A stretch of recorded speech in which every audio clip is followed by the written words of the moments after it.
నేను అడిగాను excess food ఏం చేస్తున్నారన్న అంటే చాలా బాధ అనిపిస్తుంది అమ్మ, ఒక్కోసారి 1000 మంది 2000 మంది కూడా పడేస్తాము, ఫుడ్ వేస్టేజ్ ఉంటుంది, ఏం చేయలేము, స్టాఫ్ తిన్నా ఎంతమంది తిన్నా ఏం చేయలేము, బట్ ఇంకేం చేయలేము, దానికి ఆప్షన్ లేదు. ఎవరికి అప్రోచ్ పంపిద్దామన్నా సో దాని గురించి నేను ఆలోచించి ఒకటి కాన్సెప్ట్ ఏం డిజైన్ చేసామంటే 10 o'clock వాళ్ళకు మెసేజ్ వస్తుంది ఫుడ్ తగులుతుందా మిగులుతుందా అనేది. 10 o'clock తగిలితే వండుతారు, మిగిలితే మనకు కాల్ వస్తుంది, మనం 11 రీచ్ అయిపోతాము, కలెక్ట్ చేసుకుంటాము. ఇప్పుడు ప్రోటోటైప్గా ఏం చేస్తున్నామంటే అన్ని డిఫరెంట్ ప్లేసెస్లలో రీసెర్చ్ చేస్తున్నాము, ఎక్కడ అవసరం పడుతుంది ఆ టైంలో, రోడ్స్ మీద ఉన్న వాళ్ళకా, లేకపోతే రైల్వే స్టేషన్సా, బస్ షెల్టర్సా, హాస్పిటల్సా, ఏంటనేది ఫస్ట్ రికగ్నైజ్ చేస్తున్నాము, ట్రైంగ్ టు డూ రీసెర్చ్. అది ఫుడ్ అనేది ఫార్మాట్ చేసాం దానికి.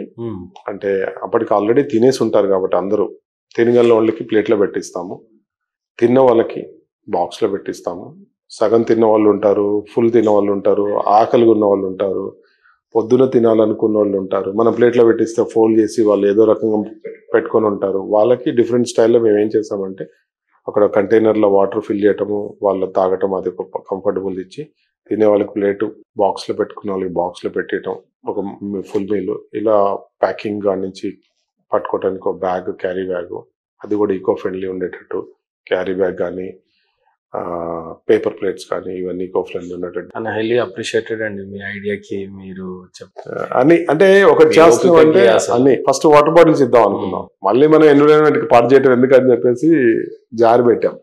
అంటే లాజిక్ ఏంటంటే మనీ కోసం అని కాదు, కానీ అనవసరంగా మనం ఒక వెహికల్ వెళ్ళి పార్క్ చేస్తాము, అక్కడ ఫుడ్ డొనేట్ చేస్తాము, వాళ్ళు ఇష్టం ఉన్నట్టు ప్లేట్లు, ఇష్టం ఉన్నట్టు వాటర్ బాటిల్ చేస్తారు, మళ్ళీ మున్సిపల్ వాళ్ళు మనల్ని తిట్టుకోవటం, వీళ్ళకి పని లేక వీళ్ళు ఫుడ్ ఇస్తున్నారు, మమ్మల్ని మేము ఇది క్లీన్ చేయడం సరిపోతుంది. అందుకనే ఏం చేస్తామంటే అండి, గార్బేజ్ బ్యాగ్స్ కూడా వెహికల్ కి 2 సైడ్లు హ్యాంగ్ చేసేటట్టు, తిన్న ప్లేట్లు తీసుకొచ్చి దాంట్లో వేయాలి వాళ్ళు డిసిప్లిన్ గా.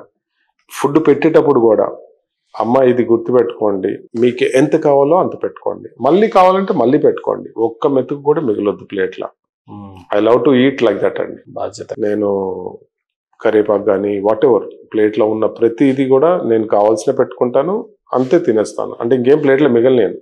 వాళ్ళకు కూడా అలా రెస్పాన్సిబుల్గా అమ్మ ఎంత కష్టపడి వండారు, రైతు ఎంత కష్టపడి పండించాడు, ఒక షెఫ్ ఎంత కష్టపడి వండాడు, ఎంత మంది కష్టం ఉంది దీంట్లో, మీరు ఈజీగా దాన్ని ఇది చేయొద్దు, పడేయద్దు, మీరు తినండి, లేకపోతే 3 సార్లు 4 సార్లు పెట్టుకోండి, మీరు కావాల్సినంత పెట్టుకోండి, కావాలంటే బాక్స్లో పెడతాను, క్యారీ బ్యాగ్లో వేసిస్తాను, కానీ డోంట్ త్రో ఇట్.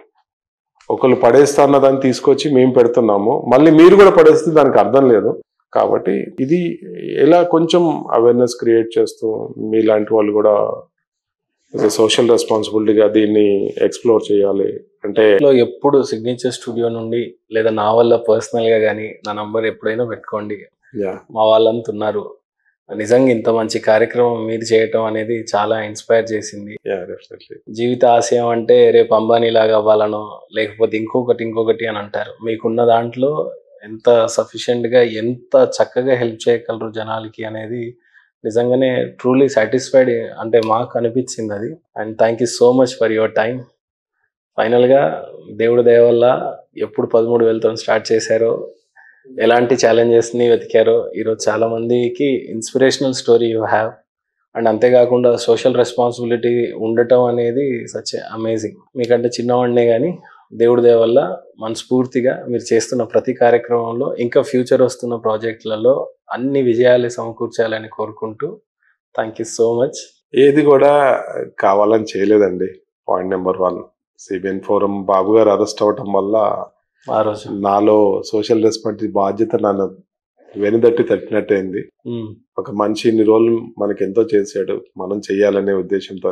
దాని తర్వాత మనకు పబ్లిక్ లో వచ్చిన ఆ ప్రోత్సాహం, మనం ఏదైనా పని చేయాలంటే నాకు 10 మంది సపోర్ట్ చేసేవాళ్ళు. ఇప్పుడు ఫుడ్ కళ్యాణ్ గారు, శ్రీలక్ష్మి వశిష్ఠ శ్రీలక్ష్మి కళ్యాణ్ గారు స్పాన్సర్ చేసేవాళ్ళు. స్నాక్స్ అయితే వాసిరెడ్డి స్వీట్స్, అమర్ నువ్వు ఎన్ని కావాలంటే నీ సర్వీస్ నీ ఈవెంట్లో నేను అన్ని పంపిస్తాను. పబ్లిక్ అలా కలెక్ట్ అవ్వటము, ఇట్లా మనం ఇంతమంది ప్రోత్సాహం ఉంటే మనం ఎందుకు చేయకూడదు అంటాము. అలా అలా అలా నన్ను ఇప్పుడు నేను ఏం చేశానంటే, నేను జస్ట్ నిలబడితే నన్ను ఆటోమేటిక్గా అంటే ట్రైన్ అర్థమైంది కదా మీకు, దానివల్ల నేను అలా అలా చేసుకుంటూ వెళ్ళిపోతున్నాను. I want to do the best service కూడా ఏంటంటే ప్రాపర్గా అట్లనే జెనెక్స్ కానీ ఎక్స్ డ్రైవ్ కానీ బ్రాండ్ ఇప్పుడు మనం ఎన్టీఆర్ గారు కానీ కొంతమంది పేర్లు ఎలా అయితే చెప్పుకుంటున్నామో అవును, I want to do my mark. జెనెక్స్ సమర్ అంటే ఒక బ్రాండ్, 100% ఒకటి ఇది కాదు అని చెప్పాలనేదే 10 కాలాటు కాదు 10 జనరేషన్ మన పేరుని మన బ్రాండ్ని అలా అలా అలా నిలబడాలనేదే నా ఆలోచన. అది ఎలా వస్తుంది, అది ఎలా వస్తుంది? సోషల్ రెస్పాన్సిబిలిటీ కానీ లేదంటే అప్కమింగ్ బిజినెస్ మ్యాన్ కానీ సర్వీస్ కానీ అన్ని చూసుకున్నప్పుడే అది వస్తుంది కదా. సో ఆటోమేటిక్గా అది ఒకటి మైండ్లో పెట్టుకుంటే ఇది ఆటోమేటిక్గా చేయాల్సి వస్తుంది. అది కావాలంటే ఇది చేయాల్సి వస్తుంది. అలా అలా ముందుకు వెళ్తున్నాను. Thank you so much. Thank you. Signature studios is doing very well అండి. అంటే కొద్ది కాలంలోనే you are the leaders, pioneers. ఎందుకంటే ఒక చిన్న ఛానల్ అనుకోండి, యూట్యూబ్ ఛానల్ అనుకోండి, 1.13 million is not a joke. Followers, మీకు ఇంతమంది ఫాలోవర్స్ రావటము మీకు ప్యాషను ఇది లేకపోతే కాదు. అది ఎంతోమంది నా దగ్గర చాలా మంది వస్తారండి, చెప్తే నమ్మరు కానీ మీకు, అన్న నేను యూట్యూబ్ పెట్టాలనుకుంటున్నా, నాకు కొంచెం సపోర్ట్ చేయండి అన్న, నాకు అది కావాలి ఎక్విప్మెంట్స్, నాకు ఆఫీస్కి ఇది, ఎంతోమంది వస్తారండి. నేను అన్నాను you come with the recipe. YouTube అందరు పెడతారమ్మా, నేను కూడా ఇప్పుడు కావాలంటే నేను ఛానల్ స్టార్ట్ చేస్తాను. అంటే ఫోన్ ఉన్నట్టు ప్రతి ఒక్కటి యూట్యూబ్ కాదు కదమ్మా. You come with the recipe, how do you want to present. నీ దగ్గర రెసిపీ ఉందనుకో, నేను డెఫినెట్గా నేను సపోర్ట్ చేస్తా అంటే చెప్పలేరు. అర్థమైంది పాయింట్ మీకు? చెప్పలేరు. ఇట్లా అట్లాంటి ప్రపంచంలో మీరు ఉన్నారు. ఫోన్ ఉన్నాడు ప్రతి వాడు, మీకు అర్థమైంది కదా, ఫోన్ ఉన్న ప్రతి వ్యక్తి is a influencer, is a YouTuber, is a అన్ని. అట్లాంటి ప్రపంచంలో మీరు సస్టైన్ అయ్యి మీరు టాప్. Thank you sir. అంటే మీలాంటి ఇన్స్పిరేషన్ స్టోరీస్ ఇన్నాక it gives us more boost. చాలా రోజుల తర్వాత ఈ చీరలో కూర్చొని ఇంటర్వ్యూ చేశాను అండ్ అక్కడ మా స్టోరీ ట్యాగ్ లైన్ చూస్తే your stories through our eyes అని అన్నప్పుడు మీ కథని మా కళ్ళతో చెప్తున్నాం అని అంటే, మీలాంటి ఇన్స్పిరేషన్ స్టోరీ చెప్పి విన్న తర్వాత మీ సోషల్ రెస్పాన్సిబిలిటీస్ కావచ్చు, అన్నిటికంటే మించి చేస్తున్న పనిలో ఆ పనిని మీరు ఎంత ప్రేమిస్తున్నారు అనేది, తర్వాత కొత్తగా వస్తున్న ఎంటర్‌ప్రెన్యూర్‌కి మీరు ఇచ్చే అడ్వైజ్‌లు కానీ, రైతు కుటుంబంలో నుంచి వచ్చినందుకో మరి ఏంటో ఆ గౌరవం, తినే ప్లేట్లో కర్తవ్యంతో అది ఒక కరివేపాకును కూడా వదలకుండా తినే అంత ఇష్టాన్ని పెట్టడం. అండ్ అక్కడ రాశాను నేను జై జవాన్ జై కిసాన్ అని ఎప్పుడో స్టార్టింగ్లో. అండ్ చాలా రోజుల తర్వాత నాకు చాలా హ్యాపీగా ఇన్స్పైర్ అయ్యి, అంటే బాగా ఇన్స్పైర్ చేసే పర్సన్స్లో టాప్ 5లో మీరు కూడా ఉంటారేమో అని భావిస్తా ఉన్నాను సార్. అదృష్టం ఏంటంటే రైతు బిడ్డగా పుట్టడం ఒక అదృష్టం. ఎందుకంటే ఎథిక్స్ కానీ, సిద్ధాంతాలు కానీ, నడవడిక కానీ, ఆలోచన కానీ, జెన్యూనిటీ కానీ ఇవన్నీ వస్తాయండి.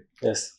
కాబట్టి ఇవే కాకుండా చాలా అండి, రైతు బిడ్డగా పుట్టడం అదొకటి. ఎందుకంటే కష్టము, మనం కష్టపడతాం కాబట్టి. లైవ్గా నేను కూడా మా పొలంలో పనిచేసేవాడిని మా ఫాదర్తో పాటు. అవన్నీ అక్కడి నుంచి వచ్చిన వల్ల today maybe my kids cannot be like that. నేనేమంటున్నానంటే వాళ్ళు already they are uncomfortable, but they will take my business into different, but they don't maybe social responsibility, we don't know, they may or may not, but మనకే వస్తుంది అది, ఆ మన generation వాళ్ళకే అది చేయగలరు. వాళ్ళందరినో ఇన్స్పైర్ చేసి కూడా డెఫినెట్ గా అవుతారు.